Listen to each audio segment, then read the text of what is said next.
അസ്സലാമു അലൈക്കും വറഹ്മത്തുള്ളാഹി വബറകാതുഹു.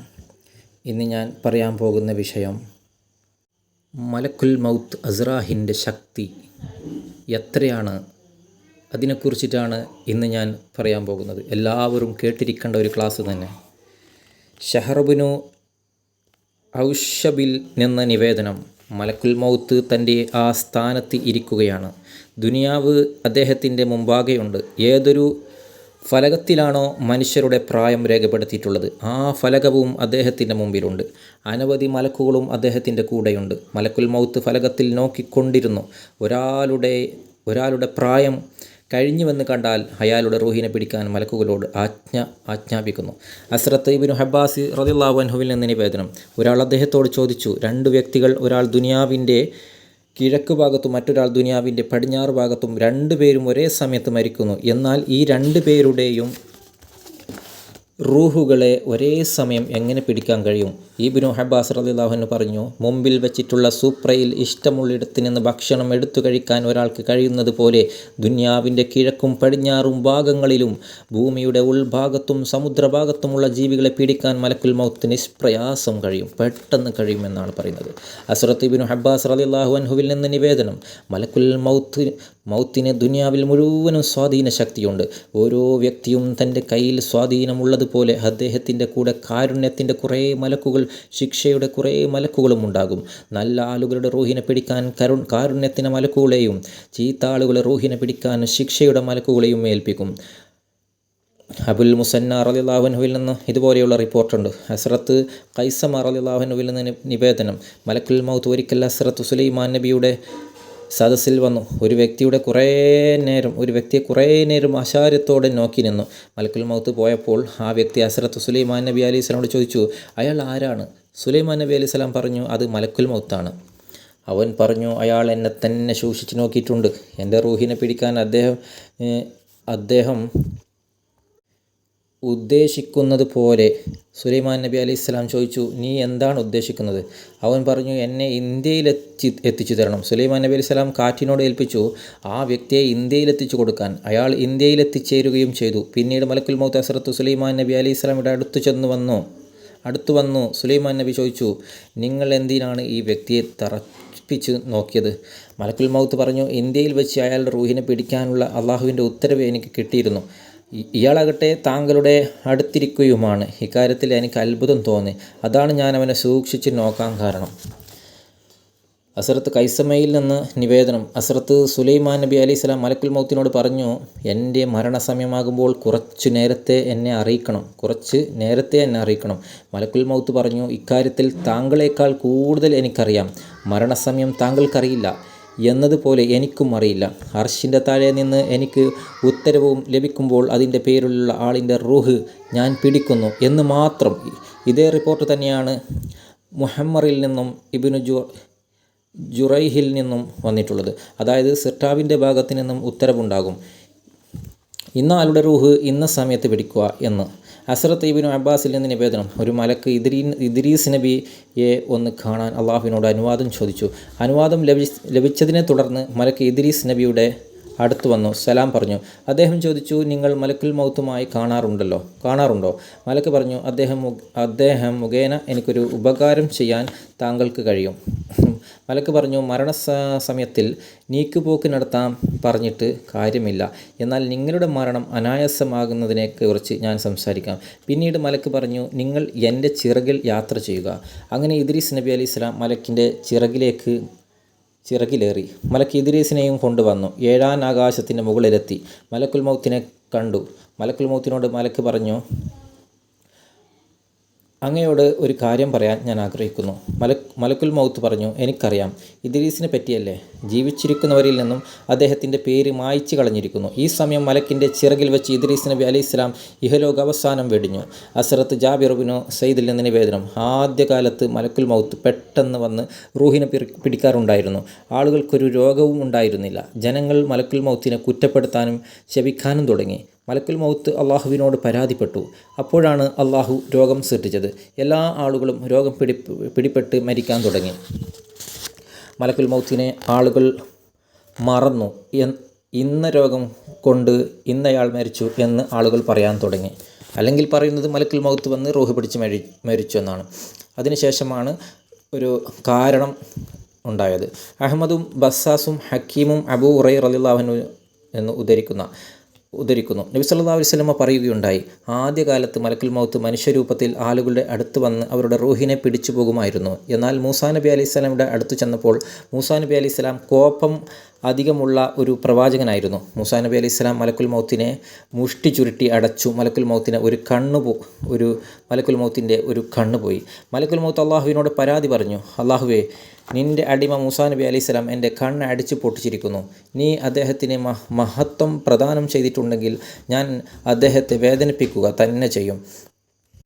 അപ്പോൾ അള്ളാഹു ആജ്ഞാപിച്ചു, താങ്കൾ മൂസയുടെ അടുത്ത് ചെന്ന് പറയുക, അദ്ദേഹം ഇനിയും ജീവിക്കാൻ ആഗ്രഹിക്കുന്നുവെങ്കിൽ ഒരു പശുവിൻ്റെ വയറ്റത്ത് കൈവയ്ക്കട്ടെ. ആ കൈയിൻ്റെ അടിയിൽ എത്ര രോമങ്ങളുണ്ടോ അത്രയും വർഷം ഇനിയും അദ്ദേഹത്തിന് ജീവിക്കാം. മലക്കുൽ മൗത്ത് മൂസാ നബി അലൈഹി സ്വലാമിൻ്റെ അടുത്ത് ചെന്ന് അള്ളാഹുവിൻ്റെ ഉത്തരവ് കേൾപ്പിച്ചു. മൂസാ നബി ചോദിച്ചു, ശേഷം എന്താണ് സംഭവിക്കുക? മലക്കുൽ മൗത്ത് പറഞ്ഞു, അതിനുശേഷം മരണം തന്നെ.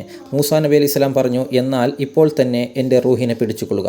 മലക്കുൽ മൗത്ത് അപ്പോൾ തന്നെ അദ്ദേഹത്തെ മണക്കുകയും റൂഹിനെ പിടിക്കുകയും ചെയ്തു. അല്ലാഹു തആല മലക്കുൽ മൗത്തിൻ്റെ കണ്ണ് ശരിപ്പെടുത്തി കൊടുക്കുകയും ചെയ്തു. ഈ സംഭവത്തിന് ശേഷമാണ് മലക്കുൽ മൗത്ത് രഹസ്യമായി വരാൻ തുടങ്ങിയത്. ഹസ്രത്ത് അബൂ ഹുറൈറ റളിയല്ലാഹു അൻഹുവിൽ നിന്ന് നിവേദനം, നബി സല്ലല്ലാഹു അലൈഹി വസല്ലമ തങ്ങൾ പറഞ്ഞു, ദാവൂദ് നബി അലൈഹി സ്വലാം അങ്ങേയറ്റം ലജ്ജയും നാണവുമുള്ള വ്യക്തിയായിരുന്നു. പുറത്തു പോകുമ്പോൾ വാതിലടക്കുമായിരുന്നു. ഒരു ദിവസം വീട്ടിൽ നിന്നും വാതിലടച്ചു പോയി. തിരിച്ചു വന്നപ്പോൾ വാതിൽ തുറന്നിരിക്കുന്നത് കണ്ടു. അകത്ത് ഒരാൾ നിൽക്കുന്നുണ്ടായിരുന്നു. നീ ആരാണ്? ദാവൂദ് നബി അലൈഹി സ്വലാം ചോദിച്ചു. രാജാക്കന്മാരെ ഭയപ്പെടാതെ ആളാണ് ഞാൻ. അകത്ത് കടക്കുന്നതിൽ നിന്നും കാവൽക്കാരന് എന്നെ തടയാനും കഴിയില്ല. മലക്കുൽ മൗത്തിൻ്റെ മറുപടി ദാവൂദ് നബി അലൈഹി സ്വലാമിന് പറഞ്ഞു, അള്ളാഹുവിനെ തന്നെ സത്യം, മലക്കുൽ മൗത്താണ്. നിങ്ങൾ എൻ്റെ റൂഹിനെ പിടിക്കാൻ വന്നതാണ്. ഇത് പറഞ്ഞ് ദാവൂദ് നബി അലൈഹി സ്വലാം ഉതപ്പിട്ട് മൂടിക്കിടന്നു. മലക്കുൽ മൗത്ത് അദ്ദേഹത്തിൻ്റെ റൂഹിനെ പിടിക്കുകയും ചെയ്തു. ഹസ്രത്ത് ഉസൈൻ റളിയല്ലാഹു അൻഹുവിൽ നിന്ന് തബ്റാനി റിപ്പോർട്ട് ചെയ്തിരിക്കുന്നു, നബി സല്ലല്ലാഹു അലൈഹി വസല്ലം രോഗബാധിതനായി കിടക്കുമ്പോൾ സ്ഥിതി അറിയാനായി ജിബ്രീൽ അലൈഹിസ്സലാം വന്ന് ചോദിച്ചു, ആരോഗ്യസ്ഥിതി എങ്ങനെയുണ്ട്? നബി സല്ലല്ലാഹു അലൈഹി വസല്ലം തങ്ങൾ പറഞ്ഞു, രോഗത്തിൻ്റെ വേദന കൂടുതലാണ്. ഇതിനിടയിൽ മലക്കുൽ മൗത്ത് വാതിൽക്കൽ വന്നു നിന്നു ശബ്ദമുണ്ടാക്കി. അകത്ത് കടക്കാൻ അനുവാദം ചോദിച്ചു. ജിബ്രീൽ അലൈഹിസ്സലാം പറഞ്ഞു, മലക്കുൽ മൗത്താണ് താങ്കളുടെ അടുത്തേക്ക് വരാൻ അനുവാദം ചോദിക്കുന്നത്. ഇതിനു മുമ്പ് ആരോടും അനുവാദം ചോദിച്ചിട്ടില്ല. താങ്കൾക്ക് ശേഷം ഇനി ആരോടും അനുവാദം ചോദിക്കുകയുമില്ല. നബി സല്ലല്ലാഹു അലൈഹി വസല്ലം തങ്ങൾ പറഞ്ഞു, അകത്ത് വരാൻ അനുവാദം കൊടുത്തോളൂ. ജിബ്രീൽ അലൈഹിസ്സലാം അനുവാദം കൊടുത്തു. മലക്കുൽ മൗത്ത് മുമ്പിൽ വന്നിട്ട് പറഞ്ഞു, അള്ളാഹു എന്നെ അങ്ങയുടെ അടുത്തേക്ക് അയച്ചിരിക്കുകയാണ്. അങ്ങയെ അനുസരിക്കാനാണ് എന്നോട് ആജ്ഞാപിച്ചിരിക്കുന്നത്. അങ്ങ് സമ്മതം തരികയാണെങ്കിൽ ഞാൻ അങ്ങയുടെ റൂഹിനെ പിടിക്കും, അല്ലെങ്കിൽ പിടിക്കുകയുമില്ല. നബി സല്ലല്ലാഹു അലൈഹി വസല്ലം ചോദിച്ചു, മലക്കുൽ മൗത്ത്, എന്താണ് നിങ്ങളിങ്ങനെ ചെയ്യുന്നത്? മലക്കുൽ മൗത്ത് പറഞ്ഞു, അങ്ങനെ ചെയ്യാനാണ് എന്നോട് ആജ്ഞാപിച്ചിരിക്കുന്നത്. ജിബ്രീൽ അലൈഹിസ്സലാം പറഞ്ഞു, അള്ളാഹുവിൻ്റെ ദൂതരെ, അള്ളാഹു അങ്ങയെ കണ്ടുമുട്ടാൻ ആശിച്ചിരിക്കുകയാണ്. ഉടനെ നബി സല്ലല്ലാഹു അലൈഹി വസല്ലം തങ്ങൾ പറഞ്ഞു, ഓ മലക്കുൽ മൗത്ത്, അള്ളാഹുവിൻ്റെ ആജ്ഞ പ്രവർത്തമാക്കുക. മലക്കുൽ മൗത്ത് അദ്ദേഹത്തിൻ്റെ റൂഹിനെ പിടിച്ചു. ഹസ്രത്ത് അത്താഹിബ്നു യസാരി റളിയല്ലാഹു അൻഹുവിൽ നിവേദനം, ദിവസവും 5 പ്രാവശ്യമെങ്കിലും മലക്കുൽ മൗത്ത് അന്വേഷിച്ചു ചൊല്ലാത്ത ഒരു വീടുമില്ല. ഞാൻ റൂഹിനെ പിടിക്കേണ്ട ആരെങ്കിലും അവിടെയുണ്ടോ എന്നാണ് അദ്ദേഹം അന്വേഷിക്കുന്നത്. ഹസ്രത്ത് ഖഅബിൽ നിന്ന് നിവേദനം, ഓരോ വീടിൻ്റെയും വാതിക്കൽ വന്നുകൊണ്ട് മലക്കുൽ മൗത്ത് 7 പ്രാവശ്യം നോക്കും, റൂഹിനെ പിടിക്കാൻ ആയവർ അവിടെയുണ്ടോ എന്ന്. ഹസ്രത്ത് സാബിത്ത് ബിനു ബനാനി റിപ്പോർട്ട് ചെയ്യുന്നു, രാവും പകലും 24 മണിക്കൂറാണല്ലോ ഉള്ളത്. മലക്കുൽ മൗത്ത് ആളുകൾക്കിടയിൽ കടന്നു പോകാത്ത ഒരു ഗടിയും ഈ വിധം ചലിക്കാറില്ല. റൂഹിനെ പിടിക്കാൻ ആജ്ഞതയുണ്ടെങ്കിൽ പിടിക്കും, ഇല്ലെങ്കിൽ നടന്നു പോകും. ഏതു നിലക്കും മലക്കുൽ മൗത്ത് ആളുകളുടെ സന്ദർശിക്കും എന്നർത്ഥം. ഇബ്നു നജ്ജാർ ത്വാരീഖ് ബഗ്ദാദ് എന്ന ഗ്രന്ഥത്തിൽ ഹസ്രത്ത് അനസ് റളിയല്ലാഹു അൻഹു റിപ്പോർട്ട് ചെയ്തു, മലക്കുൽ മൗത്ത് ദിവസവും ഓരോരുത്തരുടെയും മുഖം പലതവണ നോക്കും. ആരുടെ റൂഹാണോ പിടിക്കേണ്ടത് അവർ ചിരിക്കുകയാണെങ്കിൽ മലക്കുൽ മൗത്ത് പറയും, അത്ഭുതം തന്നെ, എനിക്ക് ഇവൻ്റെ റൂഹ് പിടിക്കേണ്ടത്. ഇവനാകട്ടെ ചിരിക്കുകയും ചെയ്യുന്നു. ഹസ്രത്ത് അബൂ ഹുമാമ റളിയല്ലാഹു അൻഹുവിൽ നിന്ന് നിവേദനം, നബി സല്ലല്ലാഹു അലൈഹി വസല്ലം പറയുന്നത് ഞാൻ കേട്ടു, കടലിലെ ശുഹദാക്കളൊഴിച്ച് മറ്റെല്ലാവരുടെയും റൂഹിനെ പിടിക്കാൻ അള്ളാഹു മലക്കുൽ മൗത്തിനെ ഏൽപ്പിച്ചിരിക്കുന്നു. കടൽ ശുഹദാക്കളുടെ റൂഹുകളെ അള്ളാഹു തന്നെയാണ് പിടിക്കുക. കടൽ ശുഹദാക്കൾ എന്ന് പറയുന്നത് സമുദ്രമാർഗേന ഹജ്ജിന് പോയി മടക്കത്തിൽ മരണമടഞ്ഞവർക്കാണ്. ബറാഹുബിനു ആസിബി റളിയല്ലാഹു അൻഹുവിൽ നിന്ന് നിവേദനം, ഞങ്ങൾ റസൂൽ സല്ലല്ലാഹു അലൈഹി വസല്ലമയുടെ കൂടെ ഒന്ന് അൻസ്വാരി പുരുഷൻ്റെ ജനാസ കാണാൻ വേണ്ടി പുറപ്പെട്ടു. ഖബറിൽ ഇറക്കി വെച്ചിരുന്നില്ല. നബി സല്ലല്ലാഹു അലൈഹി വസല്ലമ ഇരുന്നു. അദ്ദേഹത്തിൻ്റെ ചുറ്റും ഞങ്ങളും തല താഴ്ത്തിയിരുന്നു. നബി സല്ലല്ലാഹു അലൈഹി വസല്ലമയുടെ കയ്യിൽ ഒരു തടിക്കഷ്ണം ഉണ്ടായിരുന്നു. അതുകൊണ്ടാണ് അദ്ദേഹം മണ്ണിൽ കിളക്കുന്നുണ്ടായിരുന്നു. പിന്നീട് അദ്ദേഹം തലയുയർത്തി 2-3 പ്രാവശ്യം പറഞ്ഞു, വിശ്വാസി ദുനിയാവിൽ നിന്ന് പുറപ്പെടുകയും ആഖിറത്തിന് അഭിമുഖീകരിക്കുകയും ചെയ്യുമ്പോൾ ആകാശത്തു നിന്നും മലക്കുകൾ അവൻ്റെ അടുത്ത് ഇറങ്ങി വരും. അവരുടെ മുഖങ്ങൾ സൂര്യനെ പോലെ വെളുത്തവയും പ്രകാശിക്കുന്നവയും ആയിരിക്കും. അവർ സ്വർഗത്തിൽ നിന്നുള്ള കഫൻ പുടവകളും സുഗന്ധവും കൊണ്ടുവരും. അവർ അവൻ്റെ മുമ്പിൽ കണ്ണഞ്ചിക്കാവുന്ന ദൂരത്തോളം പരന്നിരിക്കും. പിന്നീട് മലക്കുൽ മൗത്ത് വന്ന് അവൻ്റെ ശിരോഭാഗത്ത് നിന്ന് പറയും, പരിശുദ്ധമായ ആത്മാവെ, ശരീരത്ത് നിന്ന് പുറത്തേക്ക് വരൂ, സിട്ടാവിൻ്റെ ഭാഗത്തേക്ക് പുറപ്പെടൂ. അങ്ങനെ ആത്മാവ് ശരീരത്തിൽ നിന്നും സുഖമായി പുറത്തേക്ക് വരും. ജലത്തുള്ളി തോൽ പാത്രത്തിൽ നിന്നും പുറത്തു വരുന്നത് പോലെ മലക്കുൽ മൗത്ത് റൂഹിനെ കൊണ്ടുപോകുന്നു. ഉടനെ മലക്കുകൾ ഏറ്റുവാങ്ങുന്നു. കൈകൾ മാറി മാറി അതിനെ കൊണ്ടുപോവുകയും സ്വർഗത്തിലെ കഫൻ അതിന് ധരിപ്പിക്കുകയും സുഗന്ധം പൂശുകയും ചെയ്യുന്നു. അപ്പോൾ അതിൽ നിന്നും കസ്തൂരിയേക്കാൾ മെച്ചപ്പെട്ടതാണ് അടിച്ചു വീശുന്നത്. അങ്ങനെയാണവർ ആകാശത്തേക്ക് കൊണ്ടുപോവുകയാണ്. മലക്കുകളുടെ ഏതെങ്കിലും സംഘം കണ്ടുമുട്ടുമ്പോൾ ചോദിക്കും, ഏതൊരാളുടെ അനുഗ്രഹീതമായ ആത്മാവാണ് ഇവർ പറയും, ഇന്ന ആളുടെ മകൻ, ഇന്ന ആളുടെ റൂഹാണ്. അങ്ങനെ 1-ാം ആകാശത്ത് എത്തിച്ചേരുന്നു. ആകാശത്ത് എല്ലാ മലക്കുകളും അവൻ്റെ കൂടെ പോകുന്നു. അങ്ങനെ അവൻ 2-ാം ആകാശത്ത് എത്തിച്ചേരുന്നു. അതിൻ്റെ വാതിലുകളും തുറക്കപ്പെടുന്നു. ആ ആകാശത്ത് എല്ലാ മലക്കുകളും അവനെ അനുഗമിക്കുന്നു. ഇത്ര പ്രകാരം 3, 4, 5, 6 ആകാശങ്ങൾ കഴിഞ്ഞ് 7-ാം ആകാശത്തേക്കെത്തുമ്പോൾ അള്ളാഹു പറയും, ഇവൻ്റെ കർമ്മരേഖ ഇല്ലീനിൽ രേഖപ്പെടുത്തുക. അവൻ്റെ മാതൃകാ റൂഹിനെ ഭൂമിയിലേക്ക് മടക്കുകയും ചെയ്യുക. എന്തുകൊണ്ടെന്നാൽ ഞാൻ അവനെ മണ്ണിൽ നിന്നാണ് സൃഷ്ടിച്ചത്. ആ മണ്ണിൽ തന്നെ ചേർക്കുക.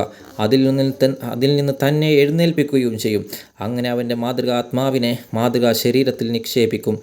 2 മലക്കുകൾ അവൻ്റെ അടുത്ത് വന്ന് അവനെ എഴുന്നേൽപ്പിച്ചിരുത്തി അവനോട് ചോദിക്കും, നിൻ്റെ രക്ഷിതാവ് ആരാണെന്ന്. എൻ്റെ രക്ഷിതാവ് അള്ളാഹുവാണ്. പിന്നെ ചോദിക്കും, നിൻ്റെ മതം ഏതാണ്? എൻ്റെ മതം ഇസ്ലാമാണ്. പിന്നെ ചോദിക്കും, നിങ്ങളുടെ അടുത്തേക്ക് അയക്കപ്പെട്ട ഈ മനുഷ്യൻ ആരാണ്? അള്ളാഹുവിൻ്റെ ദൂതനായ മുഹമ്മദ് നബി അലൈഹി സ്വലാമാണിത്. പിന്നീട് ആ 2 മലക്കുകൾ അവനോട് ചോദിക്കും, നീ എങ്ങനെ അദ്ദേഹത്തെ തിരിച്ചറിഞ്ഞു? ഞാൻ ഖുർആൻ പഠിച്ചു, അദ്ദേഹത്തിൽ വിശ്വസിച്ചു, അദ്ദേഹത്തിൻ്റെ സത്യസന്ധത മനസ്സിലാക്കി. ഈ സമയത്ത് ആകാശത്തു നിന്നും ഒരു അശരീരി ഉണ്ടാകും.